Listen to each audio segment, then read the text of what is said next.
दोस्तों, क्या आपने कभी सोचा है कि बड़ी बड़ी कंपनीज कैसे चलती हैं? कैसे पता चलता है कि वो प्रॉफिट में है या लॉस में? यहाँ पे आता है फाइनेंशियल अकाउंटिंग का रोल, जो एक तरह से बिजनेस की रीढ़ की हड्डी होता है। फाइनेंशियल अकाउंटिंग एक ऐसी प्रोसेस है जो किसी भी ऑर्गेनाइजेशन के पैसे के लेन देन को ट्रैक करती है। ये उनके ट्रांजैक्शंस को रिकॉर्ड, क्लासिफाई और समराइज करता है ताकि उनकी फाइनेंशियल हेल्थ का क्लियर पिक्चर मिल सके। इस वीडियो में हम फाइनेंशियल अकाउंटिंग के बेसिक कॉन्सेप्ट्स को स्टेप बाय स्टेप समझेंगे और ये भी जानेंगे कि ये आपके बिजनेस के लिए कितना इंपॉर्टेंट है। तो चलिए शुरू करते हैं। फाइनेंशियल अकाउंटिंग का पहला और सबसे इंपॉर्टेंट स्टेप है लेन देन का रिकॉर्डिंग। यहाँ पे बिजनेस के हर एक फाइनेंशियल ट्रांजैक्शन को सिस्टमैटिकली रिकॉर्ड किया जाता है, चाहे वो 10 रुपये का हो या फिर 10 लाख का। इसके लिए कंपनीज अलग अलग अकाउंटिंग सिस्टम्स यूज करते हैं, जैसे कि ट्रेडिशनल लेजर बुक्स या फिर मॉडर्न अकाउंटिंग सॉफ्टवेयर्स। लेकिन पर्पस एक ही होता है, हर ट्रांजैक्शन का एक्यूरेट और कंप्लीट रिकॉर्ड रखना। मान लीजिए आपने एक नया फोन खरीदा। अब फाइनेंशियल अकाउंटिंग के हिसाब से ये आपके लिए एक एक्सपेंस होगा, जबकि दुकानदार के लिए ये इनकम होगा। इसी तरह अगर आप किसी को पैसे उधार देते हैं तो आपके लिए ये एसेट्स में गिना जाएगा, जबकि जिसने पैसे लिए हैं उसके लिए ये लायबिलिटीज होगा। हर ट्रांजैक्शन को डेट, अमाउंट और डिस्क्रिप्शन के साथ रिकॉर्ड किया जाता है। ये इसलिए जरूरी है ताकि बाद में किसी भी ट्रांजैक्शन को आसानी से ट्रैक किया जा सके। इस रिकॉर्डिंग प्रोसेस को बुक कीपिंग भी कहते हैं। ये फाइनेंशियल अकाउंटिंग का बेस होता है, क्योंकि बिना एक्यूरेट रिकॉर्ड्स के आप अपने बिजनेस की फाइनेंशियल हेल्थ को नहीं समझ सकते। तो अगर आप चाहते हैं कि आपका बिजनेस फाइनेंशियली स्ट्रांग रहे, तो सबसे पहले लेन देन का रिकॉर्डिंग पर ध्यान दें। हर पैसा गिना जाता है। अब जब आपने अपने सारे फाइनेंशियल ट्रांजैक्शंस को रिकॉर्ड कर लिया है, तो अगला स्टेप है वर्गीकरण। मान लीजिए आपके पास एक बड़ा सा बैग है जिसमें अलग अलग तरह की चीजें भरी हुई हैं। अगर आपको कोई स्पेसिफिक चीज ढूंढनी हो तो क्या आप पूरा बैग खंगालते रहेंगे? नहीं ना। आप क्या करेंगे? आप सारी चीजों को अलग अलग करके रखेंगे ताकि जरूरत पड़ने पर आपको वो चीज आसानी से मिल जाए।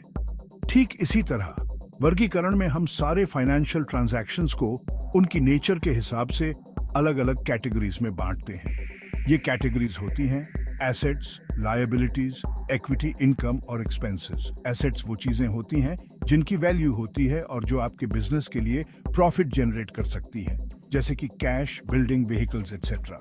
लायबिलिटीज वो होते हैं जो आप दूसरों को देते हैं, जैसे कि loans, credit card bills etcetera. Equity आपके बिजनेस में आपका अपना पैसा होता है। इनकम आपके बिजनेस को होने वाला प्रॉफिट होता है, जबकि एक्सपेंसेस आपके बिजनेस को चलाने में होने वाला खर्चा होता है। इन कैटेगरीज में ट्रांजैक्शंस को डिवाइड करने से आपको अपने बिजनेस की फाइनेंशियल पोजीशन को समझने में आसानी होती है। दोस्तों, अब तक हमने फाइनेंशियल ट्रांजैक्शंस को रिकॉर्ड करना और उन्हें क्लासिफाई करना सीख लिया है। लेकिन अगर हमें कोई पूछे कि भाई बिजनेस कैसा चल रहा है, तो क्या हम उन्हें अपनी सारी अकाउंटिंग बुक्स दिखाएंगे? बिल्कुल नहीं। यहाँ पे आता है सारांश का रोल। सारांश का मतलब होता है किसी भी चीज को शॉर्ट और सिंपल तरीके से प्रेजेंट करना, बिना उसकी महत्वपूर्ण जानकारी को खोए। फाइनेंशियल अकाउंटिंग में हम सारांश के लिए फाइनेंशियल स्टेटमेंट्स का इस्तेमाल करते हैं। ये स्टेटमेंट्स हमें बिजनेस की फाइनेंशियल परफॉर्मेंस और पोजीशन का एक क्लियर और कंसाइज व्यू देते हैं। 3 मेन फाइनेंशियल स्टेटमेंट्स होते हैं: बैलेंस शीट, इनकम स्टेटमेंट और cash flow statement. Balance sheet हमें बताता है कि बिजनेस के पास क्या है, एसेट्स, उस पर कितना कर्ज है, लायबिलिटीज, और उसमें ओनर का कितना पैसा लगा हुआ है, इक्विटी। इनकम स्टेटमेंट हमें बताता है कि बिजनेस ने एक स्पेसिफिक पीरियड में कितना कमाया, रेवेन्यू, और उसका कितना खर्चा हुआ, एक्सपेंसेस। कैश फ्लो स्टेटमेंट हमें बताता है कि बिजनेस में पैसा कहां से आया और कहां गया। ये फाइनेंशियल स्टेटमेंट्स बहुत ही इंपॉर्टेंट होते हैं, क्योंकि ये हमें बिजनेस की फाइनेंशियल हेल्थ को समझने में मदद करते हैं। चैप्टर 5, टाइटल, बिजनेस का रिपोर्ट कार्ड। दोस्तों, जैसे आपके स्कूल में आपकी परफॉर्मेंस देखने के लिए रिपोर्ट कार्ड होता था, ठीक उसी तरह बिजनेस की परफॉर्मेंस को ट्रैक करने के लिए फाइनेंशियल स्टेटमेंट्स होते हैं। ये स्टेटमेंट्स हमें बिजनेस की पूरी कहानी बताते हैं। पैसा कहां से आया, कहां खर्च हुआ, कितना प्रॉफिट हुआ और बिजनेस कितना मजबूत है।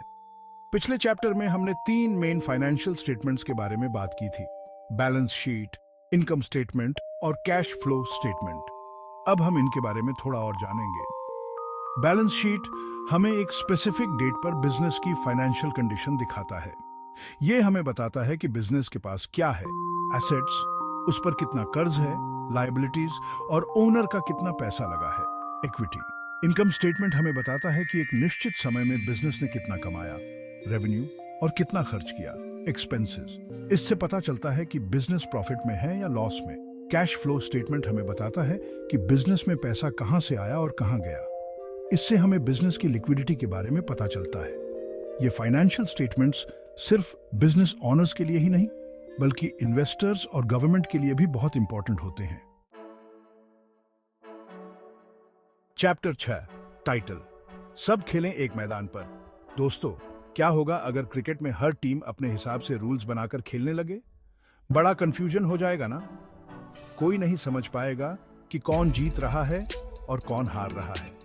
ठीक इसी तरह फाइनेंशियल अकाउंटिंग में भी कुछ रूल्स एंड रेगुलेशंस होते हैं जिनका सभी बिजनेसेस को पालन करना जरूरी होता है।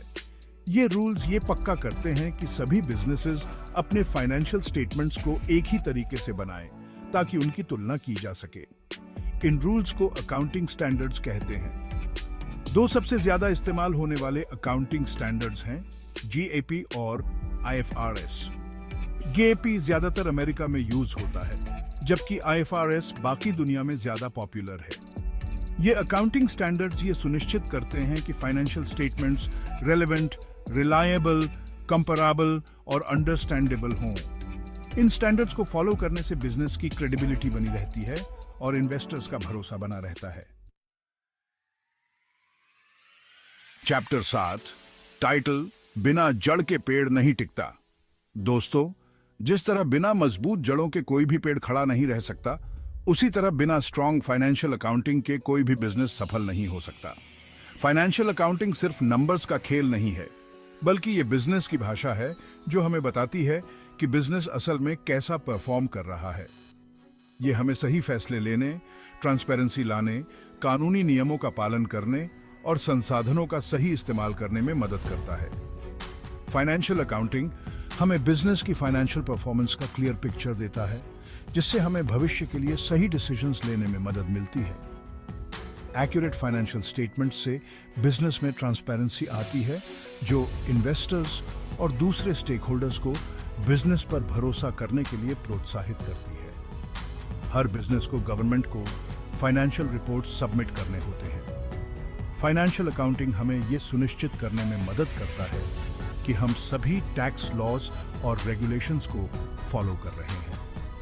फाइनेंशियल अकाउंटिंग हमें बिजनेस के रिसोर्सेज को इफेक्टिवली मैनेज करने में मदद करता है।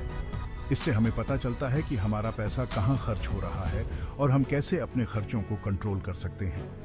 तो दोस्तों, अगर आप चाहते हैं कि आपका बिजनेस लंबे समय तक चले और सक्सेसफुल हो, तो फाइनेंशियल अकाउंटिंग को अपनी प्रायोरिटी बनाएं। उत्तरो, title, financial accounting, ignorance is not bliss. दोस्तों, फाइनेंशियल अकाउंटिंग को इग्नोर करना ऐसा है जैसे आप अपनी आंखें बंद करके सड़क पार कर रहे हो। आपको लग रहा होगा कि सब ठीक है, लेकिन असलियत में आप खतरे में हैं। फाइनेंशियल अकाउंटिंग को समझना और उसका सही से इस्तेमाल करना आपके बिजनेस के लिए बहुत जरूरी है। ये आपको न सिर्फ फाइनेंशियली स्ट्रांग बनाता है, बल्कि आपके बिजनेस को लॉन्ग टर्म ग्रोथ और सक्सेस के लिए भी तैयार करता है। तो आज से ही फाइनेंशियल अकाउंटिंग को अपनी बिजनेस स्ट्रेटजी का इंपॉर्टेंट पार्ट बनाएं और देखें कि आपका बिजनेस नई ऊंचाइयों को कैसे छूता है।